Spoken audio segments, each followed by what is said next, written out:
El siguiente segmento tiene contenido o opinión. La entrevista en A Primera Hora. Analizamos los hechos del momento junto a sus protagonistas.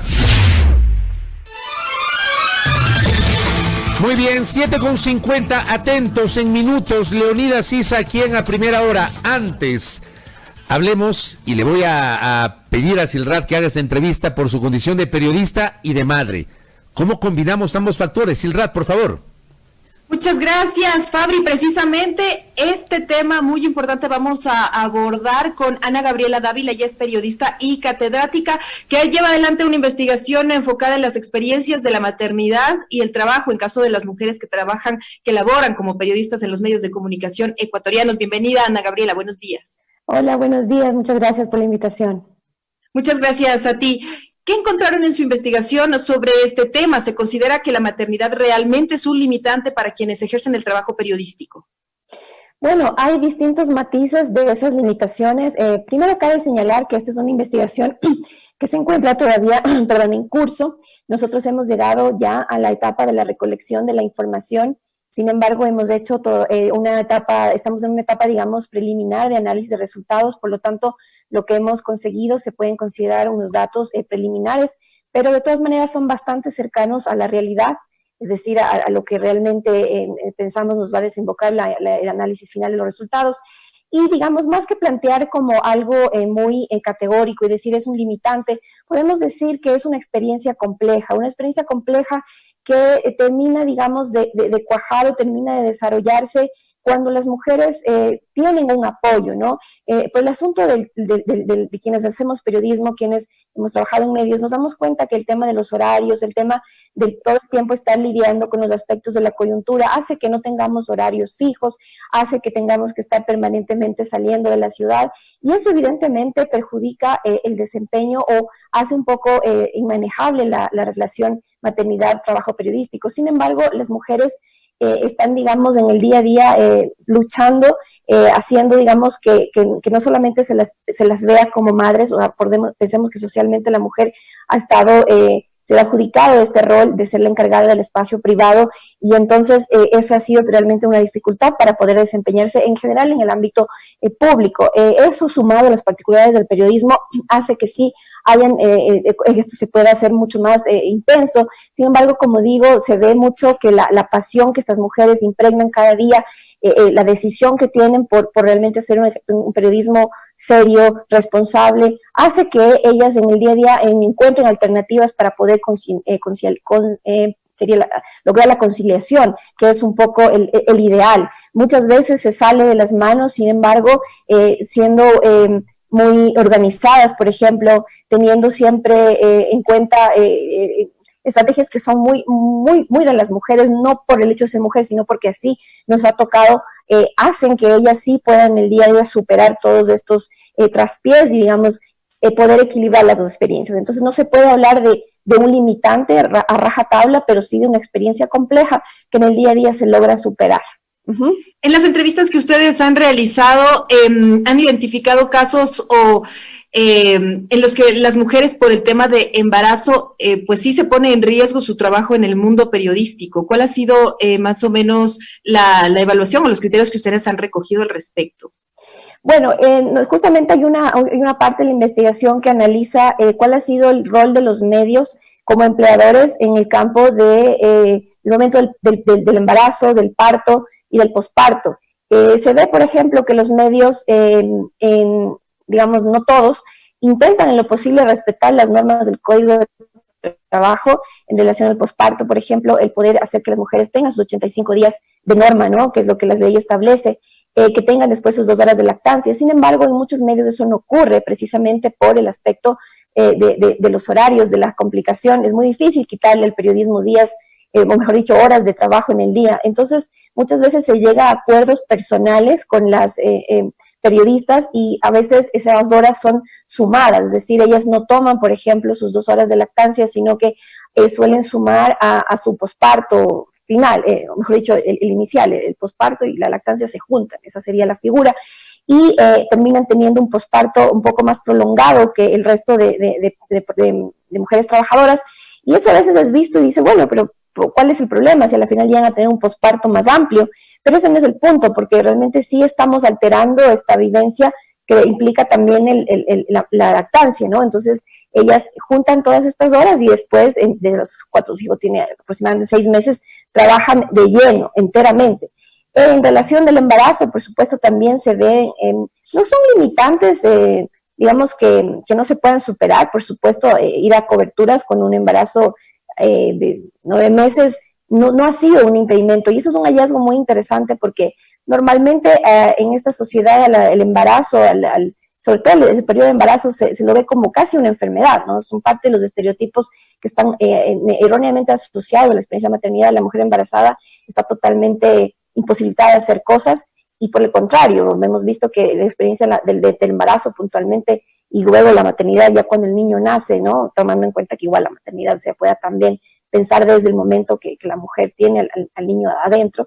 Más bien es una experiencia de empoderamiento, es una experiencia que a la mujer le da la posibilidad de hacer muchas cosas, ocupa de mucho mejor manera su tiempo. Entonces esta idea que no es nada más un imaginario, que la mujer madre o embarazada es improductiva, se llega a romper mucho con las mujeres periodistas porque ellas están cumpliendo su labor permanentemente hasta el último día, ¿no? Y eso se ve mucho, ellas se sienten incluso muy orgullosas de ellas mismas, de lo que han logrado precisamente hacer al romper estos estereotipos y poder demostrar que no ha sido un limitante, ¿no? Uh-huh. Ahora, ustedes entrevistaron, por ejemplo, a periodistas o presentadoras de televisión que por temas de embarazo o que al dejar su trabajo por periodo de lactancia ven reducidos también sus espacios en pantalla o amenazados de una u otra manera porque al regresar de sus 3 meses de lactancia, de los casi 3 meses de lactancia, ya fueron reemplazadas, perdieron sus espacios. ¿Qué pasa también desde esta perspectiva?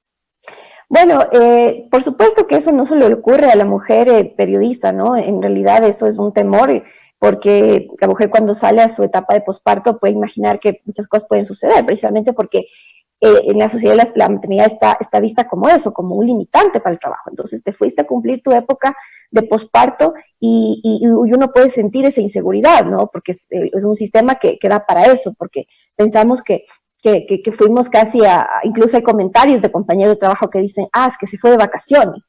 No, en un posparto la mujer no está de vacaciones, está trabajando mucho. Entonces todo eso hace que obviamente el sistema se vuelva inestable, nos produzca inseguridad. Y en el caso de estas mujeres ocurre exactamente lo mismo, ¿no? No es exclusivo del periodismo, esto le pasa a la mujer trabajadora en general. Sin embargo, algo que podría tener relación con esto es más bien pensar que las mujeres, una vez que han podido, digamos, desarrollarse o intentar equilibrar las dos experiencias, se sienten mucho más empoderadas, mucho más seguras, y pasa que empiezan a avanzar más en su profesión, ¿sí? Pero más allá de su empoderamiento o de su inseguridad al momento de irse estos 85 días por el periodo de lactancia, ¿qué es lo que pasa en la realidad de los medios de comunicación? Porque cuando regresan, muchos de los casos ya les tienen reemplazadas o ya les movieron del segmento que tenían o existe también esto en la práctica. Entonces, ¿qué es lo que pasa por ahí? ¿Cuál es la experiencia que ustedes encontraron? Bueno, realmente nosotros casos puntuales de mujeres que les haya sucedido eso no, porque como estaba diciendo, tiene que ver mucho con quiénes han sido estas personas a lo largo de su trayectoria, ¿no? De pronto son periodistas que por su credibilidad, por el trabajo que han venido desarrollando, tampoco es que han podido ser reemplazadas de una manera fácil. Se ve que, por ejemplo, quizás periodistas que están como en las etapas iniciales de la carrera, tal vez ellas sean mucho más vulnerables a este tipo de situaciones.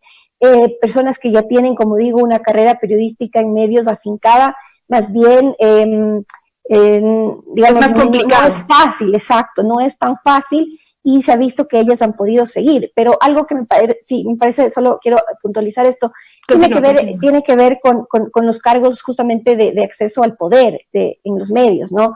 Eso es más complejo. Estamos hablando de una presentadora de televisión con una trayectoria, con un prestigio.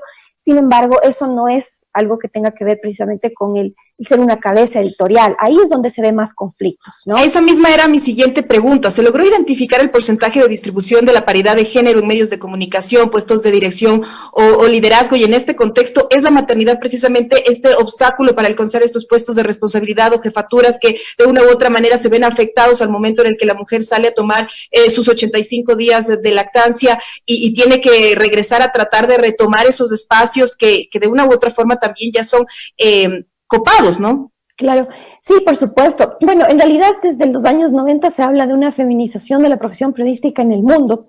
En el Ecuador, las cifras que son recogidas, primero hay que decir que los estudios de periodismo, digamos, de quienes conforman la cultura periodística nacional son muy escasos.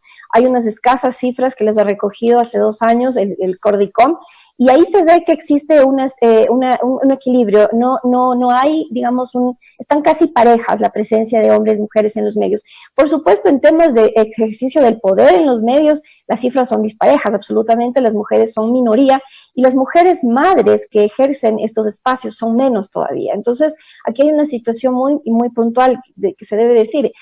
No se trata solamente de que ellas, o sea, no es un asunto de la maternidad, es decir, no es que ellas no lo pueden hacer. De hecho, como dije hace un momento, la maternidad más bien es una experiencia que hace que la mujer, de cierta forma, porque ahora hay un ser que depende de una, se ponga mucho más productiva, es decir, utiliza mejor el tiempo y eso hace que su trabajo sea mejor de cierta manera. Entonces, ellas más bien atrás de esa vivencia o mientras transcurre esa vivencia han sido vistas como mujeres que podrían tener y que de hecho tienen todas las capacidades para hacerse cargo de estos espacios. Y ahí es donde viene una disyuntiva que es muy potente, que se ha visto en el estudio, que es donde ellas se ponen a pensar y dicen, a ver, si yo siendo ahora periodista ya tengo mucho trabajo tratando de equilibrar estos dos mundos. Si voy a hacerme cargo de una redacción, si voy a estar al frente de esto, el trabajo va a ser mucho más arduo. Y ahí es donde ellas, por su propia voluntad, algunas, no todas por supuesto, dan un paso al costado. Pero lo que voy es que, digamos, el tema de la productividad, que es algo que se pone tanto en discusión, no es la maternidad. Son las cabezas editoriales que no, históricamente no han dado paso al liderazgo femenino en los medios. Eso no es de ahora, eso es de siempre. Ahora, quisiera hacerte una pregunta que nos llega a través de redes sociales. ¿Cuántas periodistas están afincadas? ¿Cómo armaron la base? Si dicen que hay periodistas afincados, nos pregunta Gabriela Bacasela Márquez. Periodistas afincadas me refería a que tienen un lugar, un espacio ganado en los medios. No sé si a eso se refiere la persona. Bueno, nosotros en relación a la muestra, ¿cómo definimos? No sé si eso es puntualmente lo que quisiera saber. Esta es una muestra que, digamos, intentaba mirar varios aspectos, ¿no? Hicimos un tema, por ejemplo, el tema de la edad, condiciones básicas, por supuesto, era que sean madres, que tengan, realmente el tema de la experiencia no tenía que ser bastante amplio. Tenemos mujeres de 25 años que estaban empezando en la profesión, pero ya tenían, por supuesto, un recorrido, aunque sea corto, y tenemos mujeres de muchos años en la profesión. Y ahí se ha ido viendo los matices, ¿no? Se ha ido viendo los matices. El estudio intentó integrar también distintos, los cargos, reporteras, jefas editoriales, como digo, que hay pocas, y sobre todo la diversidad de los medios escritos, medios digitales, porque un poco nos damos cuenta que al final el ejercicio periodístico también está de alguna forma definido por la particularidad del medio. Entonces nos interesaba mirar esta diversidad también en función del medio en el que la periodista esté. No sé si a eso apuntaba la pregunta, pero... Ahora, Ana Gabriela, quisiera saber sobre los salarios. ¿Encontraron algo relevante? ¿Las mujeres periodistas ganan lo mismo que sus colegas varones? ¿Hicieron tal vez, indagaron por ahí? En general, digamos, en el mundo hay una brecha salarial importante, ¿no? En el mundo los estudios determinan que las mujeres ganan menos que los hombres, y en general los salarios en las mujeres ecuatorianas en relación a sus pares masculinos también. Puntualmente no se indagó sobre eso. Lo que sí es una cosa que reveló el estudio, el periodismo como una profesión precarizada que es mal pagada, ¿no? Que no tiene unos salarios competitivos casi para nadie, y eso también complejiza la experiencia de maternidad, porque cómo yo puedo pensar que si yo necesito, por ejemplo, pagar una guardería, pagar una niñera, si mi sueldo apenas me alcanza para otro tipo de cosas que obviamente son importantes, el arriendo, la comida. Entonces ahí también es donde el tema de lo que se habla, ¿no? De una precarización, de una profesión difícil, mal pagada, también ayuda o mejor dicho influye en esta experiencia, porque muchas veces, por ejemplo, nos encontramos con casos de periodistas que vivían su familia vivía en otras ciudades, y lo que hacía una periodista, por ejemplo, es ir a su hijo a dejar todos los fines de semana a su hijo, digamos, a donde su madre, en una ciudad al norte, y regresar a trabajar. Entonces, realmente el tema de cuidado se complejiza muchísimo, porque de por sí no tienen tiempo para poder dedicarse al cuidado de lleno, pero tampoco tienen los recursos para pagar para que alguien les haga. Para cerrar ya esta entrevista, te pido una respuesta cortita por el tema de tiempo. Sobre el contexto de la pandemia, ¿qué encontraron? ¿Cómo se está llevando adelante el home office para mujeres periodistas también y para quienes salen de coberturas y corren riesgo de contagios, ¿no? Esto, por favor, lo más rapidito posible.